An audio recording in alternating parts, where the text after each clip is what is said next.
Biker Adventure YouTube channel. Magandang gabi mga kababayan, lalong-lalo na yung mga kapatid natin sa Davao City.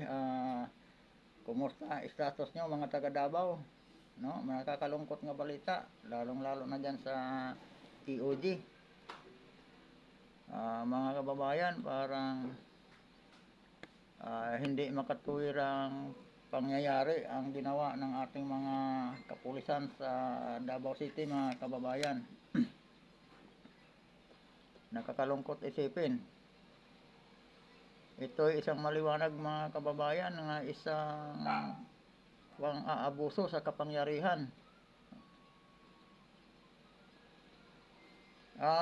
Maalala natin mga kababayan yung deploy ng 2 batalyong SAP doon sa Davao City. Ito na mga kababayan, ginamit na nila ang 2 batalyong SAP. Nakakalungkot lang. Nilosob mga kababayan ang ang KOG, ang Glory Mountain. At mga kababayan, nanira sila ng ito ay isang paglabag sa batas mga kababayan. Ito ay isang destruction of property ang ginawa ng ating mga kapulisan. Magse-serve lang sila ng warrant of arrest mga kababayan, pero wala silang search warrant. Kaya lang ang masaklap mga kababayan, parang nagiging overacting ang ating mga kapulisan. Ito ay hindi ordinaryo, hindi pangkaraniwang gawain ng isang mga alagad ng batas mga kababayan. May nasaktan pa sila eh. Mayroon pang 5 tao nga hinuli.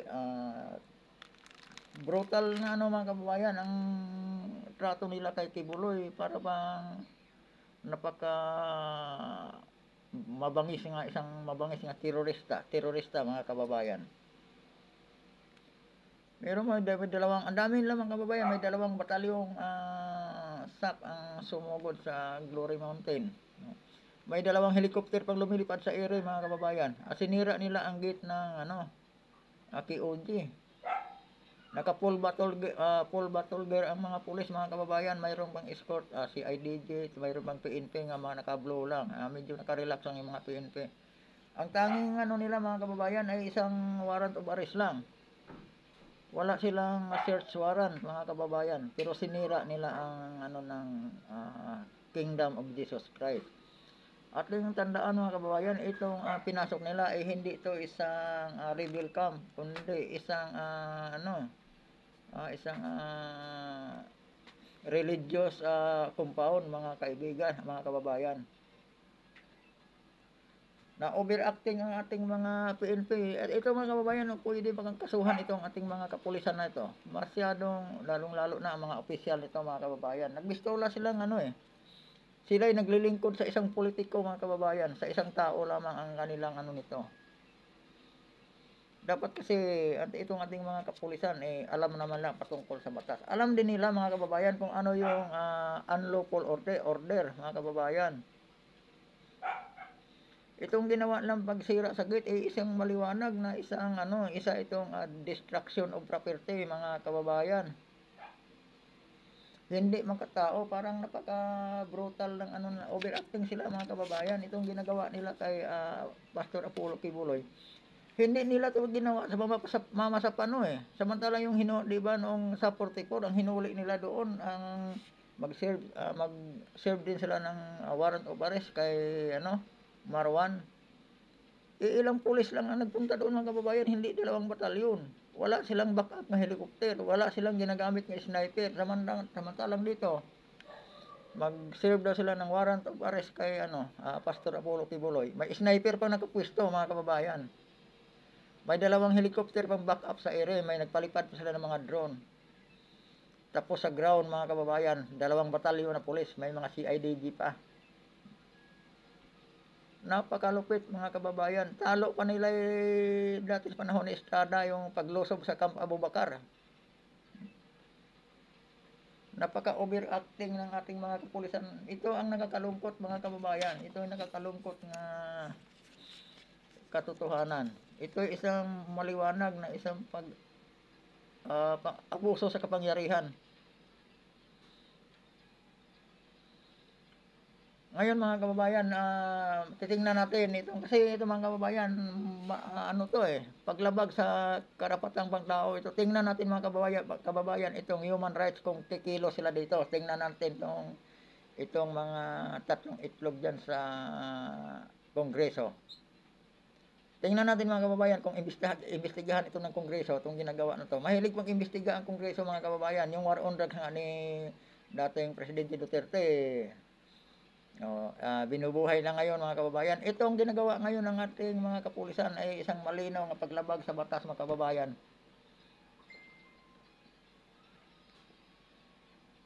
Dito natin makikita mga kababayan itong ano ng itong capability ng ating yung human rights mga kababayan. Ito ay napakaliwanag na may human rights violation itong ginagawa ng ating mga kapulisan ngayon doon sa QOD mga kababayan. May nasugatan pa, may isa pang membro ng kingdom mga nasugatan, mayroon pang inaapakan sa mukha. Mayroong hinuli mga kababayan kasi may dala daw itak. Pero yung kasi mga kababayan, nabigla yung mga tao at saka yung Glory Mountain yata mga kababayan ay isang isang bukid yun. Parang diyan yung sakahan ng kingdom. Saka wala silang mga kababayan, hindi nila alam na kasi yung pag-serve ng warrant of arrest ng mga kapulisan mga kababayan wala sa oras no, madaling araw 4:30 at yung pumasok mga kababayan. Nanira pa ng gate. Dapat ang natural lang ang pag-serve ng warrant of arrest mga kababayan. Nasa tamang oras. Nasa tamang oras. At saka hindi naman yung notorious nga kriminal yung huhulihin Napaka-overacting. May mga sila. Akala mo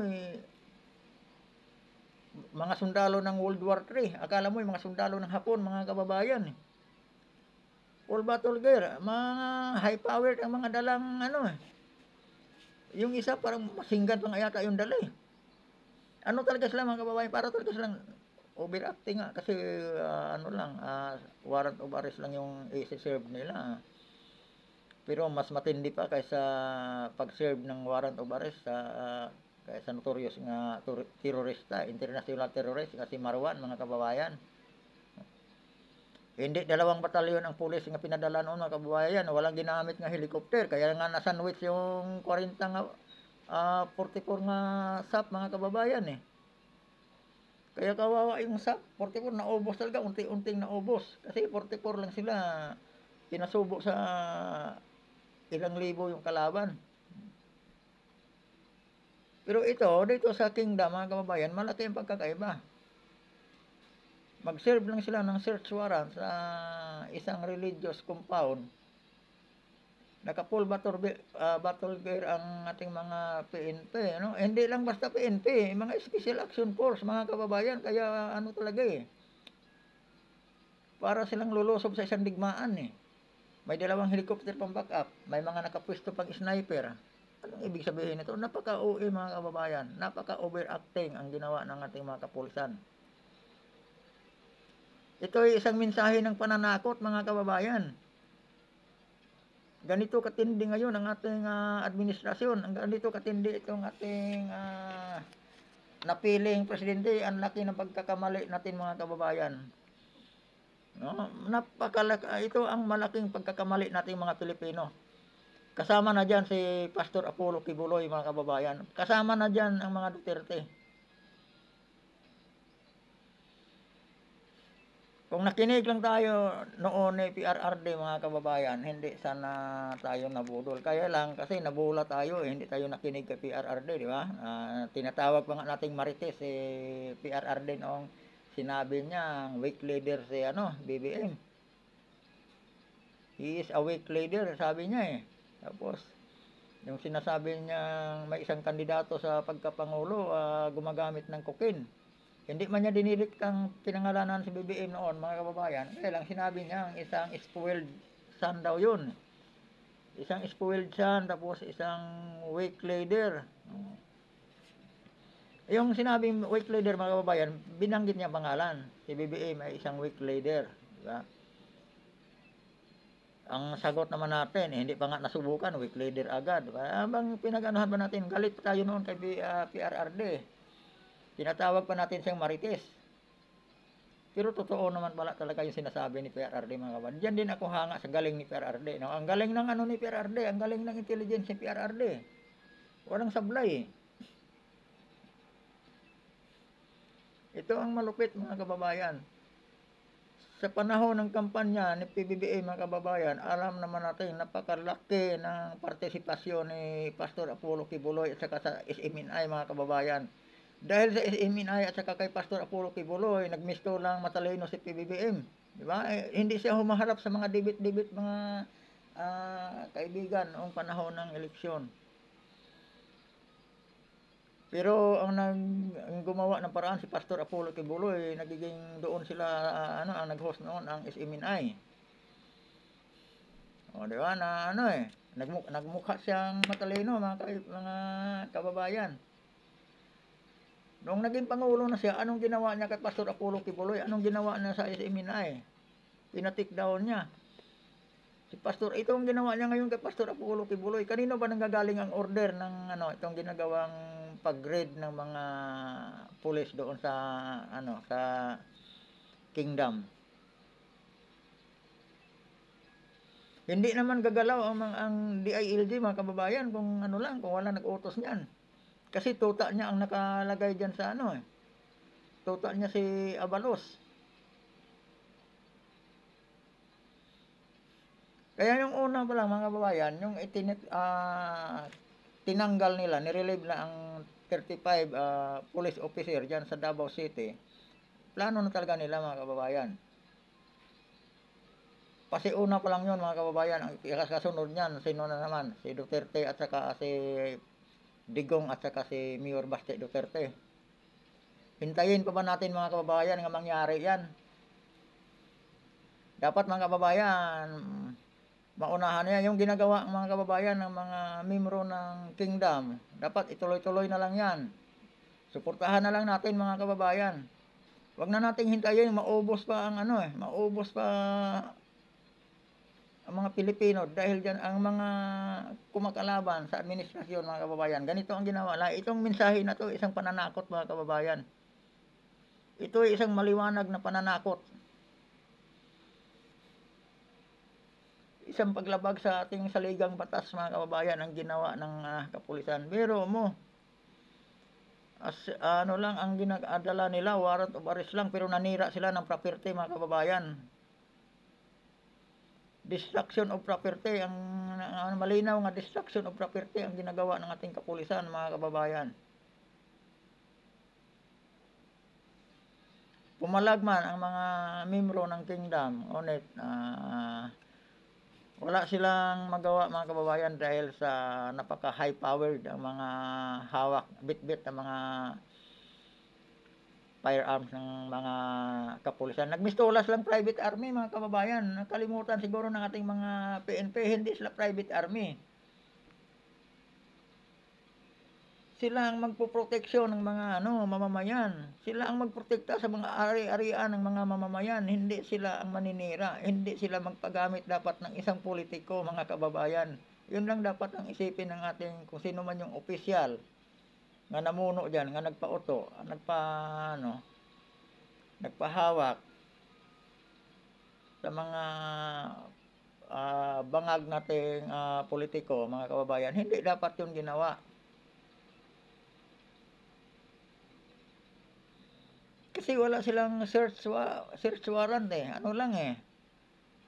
warrant of arrest lang Tinibag nila ang gate ng mga kababayan. Dahil lang din, gawa sa yero lang din Talagang sinira na, namukpok sila mga kababayan. At ang masaklap, may nasaktan pa. Mayroon pang civilian na nasaktan. Member ng Kingdom. Tapos may 5 pa silang pinusasan, mga kababayan. Yun bang 5 nga pinusasan yun? Naka ba yun? May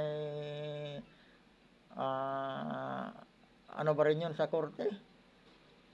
May warrant of arrest. Kasama ba yun sa warrant of arrest? At saka isa pa mga kababayan, napakahina ng intelligence ng ating PNP. Yung intelligence nga nagbigay sila ng impormasyon mga kababayan, napakahinang klase. Sumablay eh.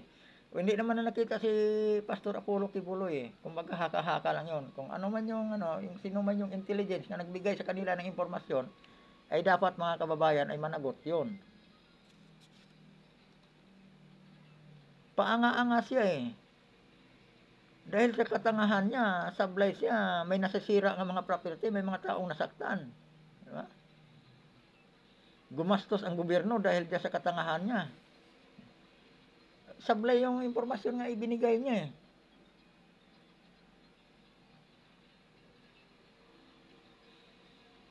Ganun katindi mga kababayan itong ating administrasyon ngayon. Kaya hindi ako nagkamali mga kababayan sa tinatawag itong isang democracy government. Nandito tayo ngayon mga kababayan sa isang democracy government. Diba? Anong tawag niyo mga kababayan sa ginagawa ng ating mga ngayon, kapulisan? Sa utos, kung sino mang demonyo yung nag-utos niyan mga kababayan. Diba isang crazy mga kababayan? Demokrasya pa ba tayo ngayon?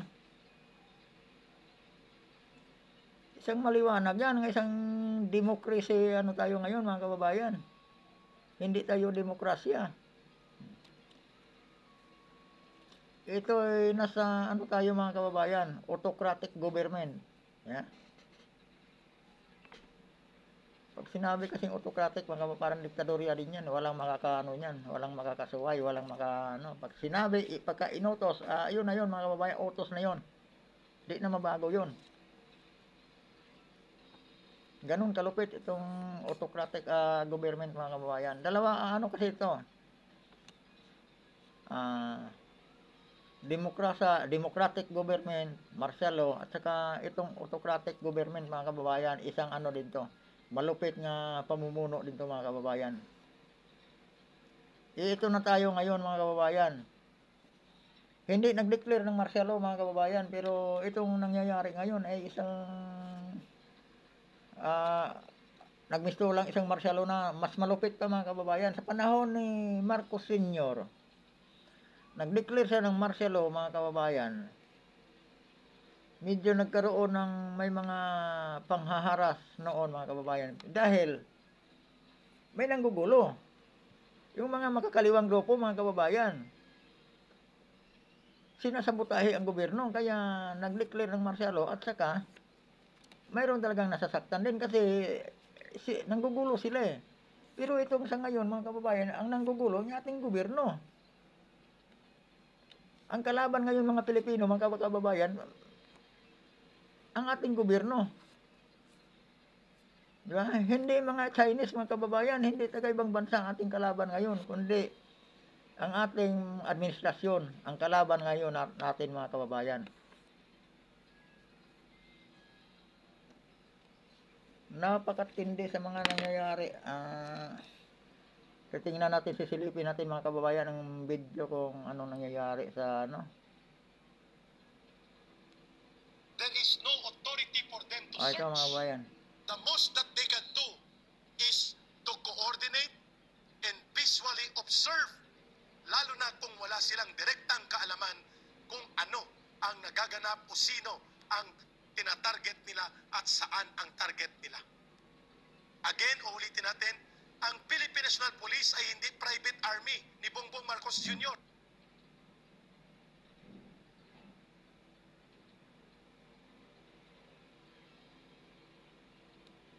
Uy. Wala. Ang sino mang tumututol sa kagustuhan Public Information Office, PNP Davao Region, Police Major Catherine Delaray. Major, magandang Kailan mga hapon po. kababayan, Major, pinutol yung video nga ko mga kababayan. Mukhang nagurgur pa mga kababayan yung video nga. Hindi ko kasi natutunan ito na save eh.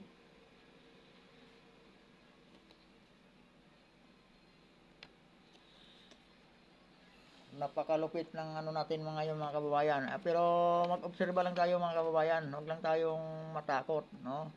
Kung ano man yung naobserbahan natin mga kababayan, huwag tayong takot magsalita. Magsalita tayong lahat mga kababayan. Sama-sama tayo. Hindi tayo magpadala dito sa administrasyon ngayon mga kababayan nga mapang-abuso, mapang-api.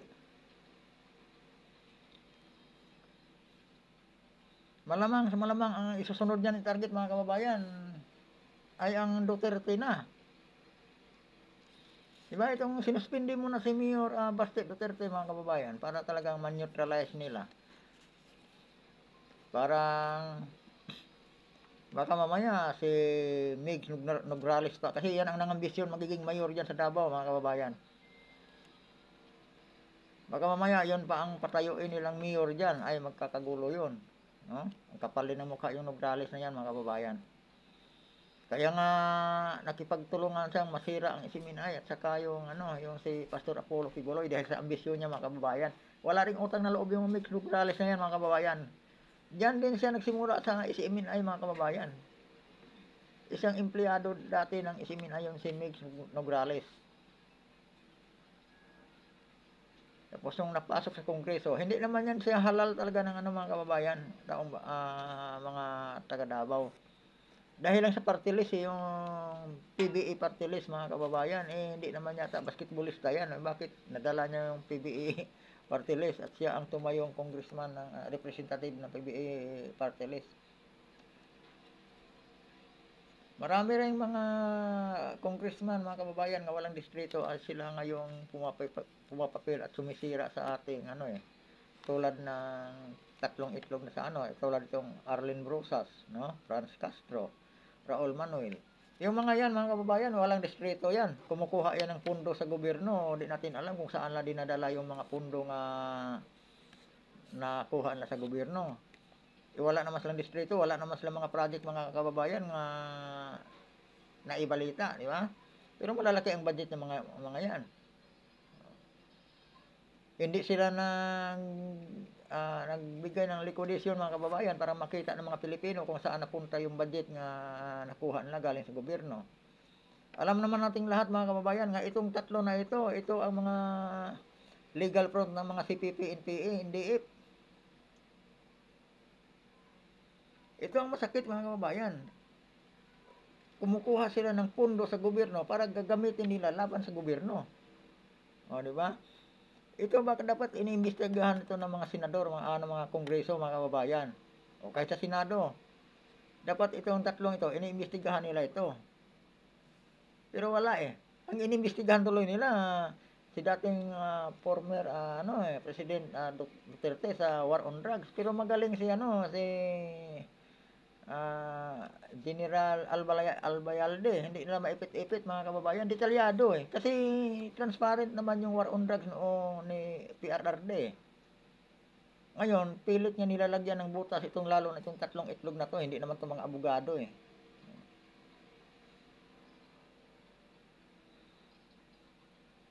Kaya itong natin ngayon mga kababayan, ang akala kasi nila tanga pa rin ang mga Pilipino hanggang ngayon. Hindi nila alam, ang mga Pilipino mga kababayan, sila na lang ang binabantayan. Sila na ang kilos na nila ngayon ang binabantayan ng mga Pilipino mga kababayan. Dito tayo nang bigla talaga mga kababayan sa ginagawa nila kay Pastor Apollo Kibuloy. Ito hindi makatao mga kababayan. Hindi makatao itong ginawa na kay Pastor Apollo Kibuloy. Isang tao lang ang ng warrant of arrest. Pero ang pinadalang pulis mga kababayan, 2 batalyon. Hindi lang basta Biro mo, napakatindi. Akala mo pa yung mga pulis doon. Mag-obserba. Ilang linggo bago itong operasyon na mga kababayan, nandoon na yung 2 batalyon ng pulis. Hindi lang basta pulis, itong mga fighter ng PNP mga kababayan, ang 2 batalyon pinadala doon. Tapos tinanggal mo na yung mga police officer na na-assign doon. Kasama na yung chief of police. Sabay bagsak ng 2 batalyong pulis. Doon pa lang alarma na ang mga Pilipino. Tapos sabay baba ng suspension order kay Mayor Baste Duterte. Yun. Pinamove na agad ang 2 batalyon ng pulis papunta doon sa Kingdom mga kababayan. Kaya yun ang nangyari ngayon sa kaguluhan sa Kingdom. Kaya kawawa ngayon ang Davao City, kawawa ngayon ang mga taga ano mga kababayan, Kingdom of Jesus Christ. Yung nasa compound ngayon mga kababayan ng Kingdom ang kawawa. Nandoon pa rin yung mga ngayong hapon, bumabalik na naman yung mga pulis, parang babalikan pa yata eh. Hindi naman nila nakukuha. Wala naman silang nakikitang Pastor Apollo Kibuloy. Kahit pa mga kababayan, masabi natin andyan pa sa Davao, nandito pa sa Pilipinas si Pastor Apollo Kibuloy. Dahil mga kababayan, wala namang kasalanan si Pastor Apollo Kibuloy. Hindi talaga yun isuplong ng mga tao. Itatago yun. Diba? Pero kung si Marcos ang magtago mga kababayan, sigurado yan. Isusumbong, ano agad ng mga tao, isusuka agad yun. Halimbawa, si Marcos ang mga wanted mga kababayan. Kung saan man magtago yun, madaling mahuli yun. Sukang-suka na ang mga tao dyan eh. Pero si Pastor Apollo Kibuloy, kasi alam ng mga tao nga walang kasalanan, inatago mga kababayan. Itatago ng tao yun.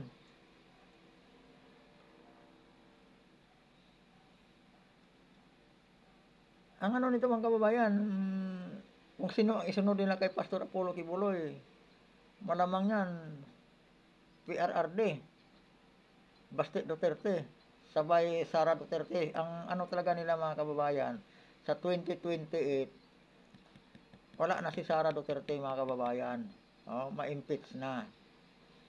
Kaya gusto nila talagang ipakulong si PRRD para maisama si Sara Duterte mga kababayan at ma-impeach. Pagdating ng 2028 election, malaya na sila mga kababayan. Ayun lang naman ang ano nila eh.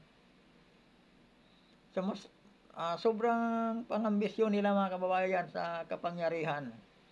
Masyado silang ambisyoso, kaya lahat ginagawa na nila, kademonyohan ang ginagawa nila mga kababayan. Basta ang Marcos mga kababayan, tandaan na natin itong mga pamilya na to mga kababayan. Pag may eleksyon nga dumarating mga kababayan, huwag na tayong magkamaling maglagay uli ng isang Marcos. Basta pag sinabing Marcos mga kababayan, alam na natin kung ano ang mayroon yung pamilya na yan. Diba? Subok na eh. Nung sa Marcos Senior, nakakalusot pa kasi pinagbintangan yon ng mga dilaw. Ito pa ngayon mga kababayan ang napapansin natin. Itong si Dayonior mga kababayan, itong ugok na Dayonior, no? Ang dating kalaban, ang dating kaaway, kakampi niya na ngayon. Ang dating kakampi, mga kababayan, kaaway niya ngayon. Ibang klase. Ya? Ibang klase, mga kababayan. Ang China, dati matagal ng kaibigan ng Pilipinas yan, mga kababayan. Hanggang sa panahon ni, andoon yung girian sa West Philippine Sea, mga kababayan. Pero, kaibigan pa rin ng Pilipinas yun, mga kababayan. Pagdating ni PBBM, umaastang siya eh, umaastang Superman eh. No? Umaasta siyang sa China. Hindi siya sa China papatalo mga kababayan. Pero umaasta siyang palaban sa China. Pero mga kababayan, kabaliktaran ang nangyari. Palaban siya sa China, pero tayo hindi na halos makakalapit sa ating exclusive economic zone kasi nandoon na lahat ng mga Chinese Chinese vessel. Di ba nakakaloko mga kababayan? Panahon ni Duterte, hindi umaastang palaban si Duterte, pero labas-pasok ang ating mga mangingisda mga kababayan sa ating exclusive economic zone, sa ating karagatan. Ngayon si PBBM nag-astang matapang, nag-astang si Superman mga kababayan, pero ang ating mangingisda wala nang kabuhayan. Hindi na makapangisda eh. May nagawa ba siya? May ginawa ba siya? Di ba wala? Nagtatapang-tapangan siya kasi umaasa siya sa mga Amerikano. Hindi niya alam mga kababayan nga tayo pinapasubo lamang ng mga Amerikano. Tayo ginagamit lang ng mga Amerikano. Hindi naman tayo tinutulungan. Tutulungan tayo dyan mga kababayan pagka pagka yung matatalo na tayo at mahahawakan na tayo ng ibang bansa at saka na ngayon papasok yung mga Amerikano. Tulad nung nangyari sa Japan dati, sa Hapon, di ba? Yung masasakop na tayo ng mga Hapon at saka na pumasok ng Amerika. Ilang milyon mo ng Pilipino ang namatay dahil doon sa gira na yon.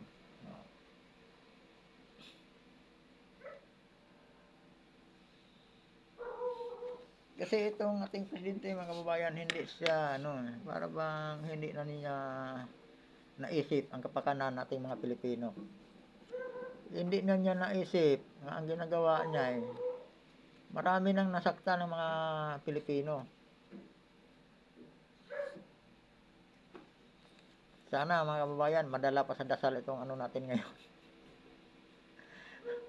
Pero mukhang malabo na mga kababayan, mukhang hindi na madala sa dasal ito Kailangan talaga, kung kinakailangan, kumilos na tayo mga kababayan, kikilos na tayo para matigilan itong pang-aabuso ng ating ngayon mga kababayan, administrasyon.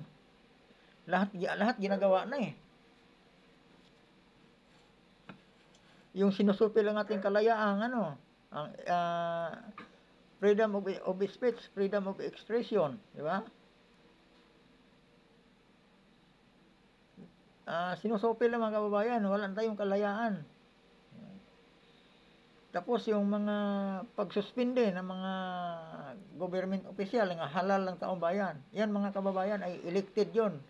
Hindi katulad yung sa ina-appoint niya, na hindi naman yan halal ng mga taong bayan. Andito na yung pagkawalang respeto, abuso sa kapangyarihan. Andito na yung pangungurakot, kaliwat kanan nga pangungurakot.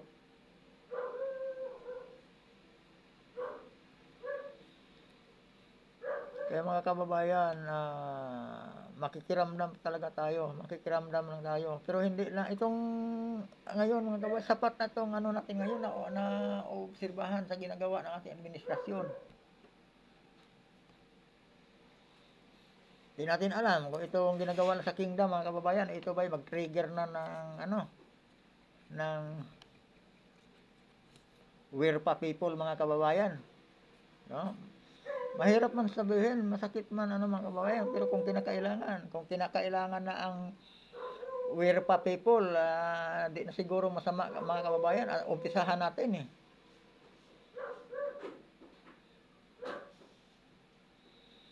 Kasi mauubos ng ating mga mauubos ng mga Duterte mga kababayan pagka magsimula na sila Kasi yun talaga ang target nila Paano na kinabukasan ng mga Pilipino pag mabuwal nila ang mga Duterte at sila na lang ang maiiwan mga kababayan? Wala na. Wala na tayong pag-asa makaahon pa.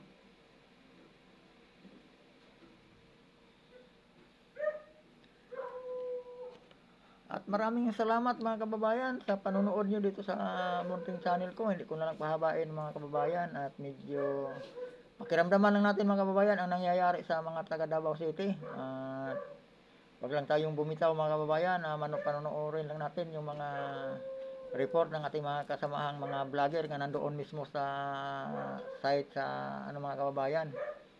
Yung mga nakarating na doon sa Davao. Parang ma-monitor nila ang mga kaganapan doon sa Davao City, lalong-lalo na doon sa Kingdom mga kababayan. At maraming salamat at bago tayo maghiwa-hiwalay mga kababayan, baka pwede namang makalambing sa inyo ng isang subscribe. Maraming salamat at magandang gabi mga kababayan. Laban lang tayo mga kababayan.